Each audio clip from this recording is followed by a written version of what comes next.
नमस्ते सभी को, न्यूज जनरेशन में आपका स्वागत है। यहाँ आपको मिलेंगी ताज़ा खबरें, सटीक जानकारी और हर जरूरी अपडेट बिल्कुल सरल भाषा में। जुड़े रहें हमारे साथ। भारत और पाकिस्तान के बीच तनाव और ऑपरेशन सिंदूर। आज भारत और पाकिस्तान के बीच तनाव का माहौल देखा गया, खासकर ऑपरेशन सिंदूर को लेकर। भारतीय सेना ने पाकिस्तान में आतंकवादी ठिकानों पर कार्रवाई की है। इस ऑपरेशन के बाद पाकिस्तान में काफी हलचल है। पाकिस्तान के प्रधानमंत्री शहबाज शरीफ ने बातचीत की पेशकश की है, लेकिन भारत ने स्पष्ट किया है कि आतंकवाद बर्दाश्त नहीं किया जाएगा। इस मुद्दे पर अंतर्राष्ट्रीय स्तर पर भी चर्चा हो रही है और भारत दुनिया के कई देशों में अपने प्रतिनिधिमंडल भेज रहा है ताकि आतंकवाद के खिलाफ अपने रुख को स्पष्ट कर सके। इस ऑपरेशन से जुड़े और भी कई पहलू सामने आ रहे हैं, जिनमें साइबर हमले और दोनों देशों को हुए नुकसान की खबरें शामिल हैं। चलिए अगले खबर की ओर बढ़ते हैं। एनआईए द्वारा आईसिस स्लीपर सेल के सदस्यों की गिरफ्तारी। राष्ट्रीय जांच एजेंसी एनआईए ने मुंबई हवाई अड्डे से आईसिस के 2 संदिग्ध सदस्यों को गिरफ्तार किया है। ये दोनों प्रतिबंधित आतंकी संगठन के स्लीपर मॉड्यूल का हिस्सा बताए जा रहे हैं। इनकी गिरफ्तारी सुरक्षा एजेंसियों के लिए एक बड़ी सफलता मानी जा रही है। इन आरोपियों से पूछताछ में और भी कई अहम जानकारियां सामने आने की उम्मीद है, जिससे देश में आतंकी नेटवर्क का पता लगाने में मदद मिल सकती है। सुरक्षा एजेंसियां देश भर में ऐसे और भी मॉड्यूल की तलाश कर रही हैं। चलिए अगले खबर की ओर बढ़ते हैं। लखनऊ में गौ तस्करों के साथ पुलिस की मुठभेड़।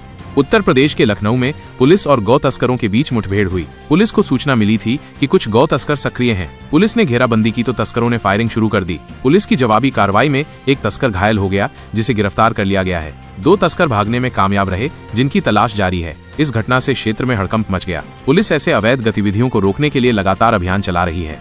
चलिए अगले खबर की ओर बढ़ते हैं। दिल्ली में मौसम का बदला मिजाज।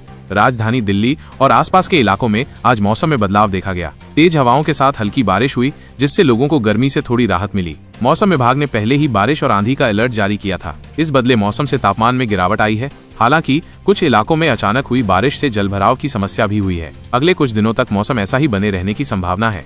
चलिए अगले खबर की ओर बढ़ते हैं। उच्चतम न्यायालय ने अवकाशकालीन पीठों की अधिसूचना जारी की। उच्चतम न्यायालय ने गर्मी की छुट्टियों के दौरान काम करने वाली अवकाशकालीन पीठों के संबंध में अधिसूचना जारी की है। यह पीठें 26 मई से 13 जुलाई तक आंशिक न्यायालय कार्य दिवसों के दौरान महत्वपूर्ण मामलों की सुनवाई करेंगी। इस अधिसूचना से ये स्पष्ट हो गया है कि छुट्टियों के बावजूद न्यायालय में आवश्यक कार्य जारी रहेगा।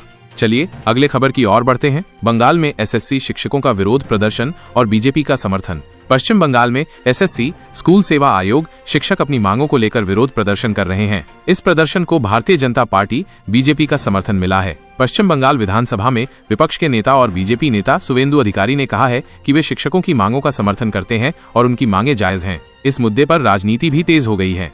चलिए अगले खबर की ओर बढ़ते हैं। नीरज चोपड़ा ने दोहा डायमंड लीग में 90 मीटर का आंकड़ा पार किया। भारतीय भाला फेंक खिलाड़ी नीरज चोपड़ा ने दोहा डायमंड लीग 2025 में 90 मीटर से अधिक भाला फेंक कर एक और बड़ी उपलब्धि हासिल की है। उन्होंने 90 मीटर का बैरियर पहली बार पार किया है, जो उनके करियर के लिए एक महत्वपूर्ण मोड़ है। प्रधानमंत्री नरेंद्र मोदी और कई अन्य नेताओं ने नीरज चोपड़ा को इस शानदार प्रदर्शन के लिए बधाई दी है। यह भारत के लिए गर्व का क्षण है।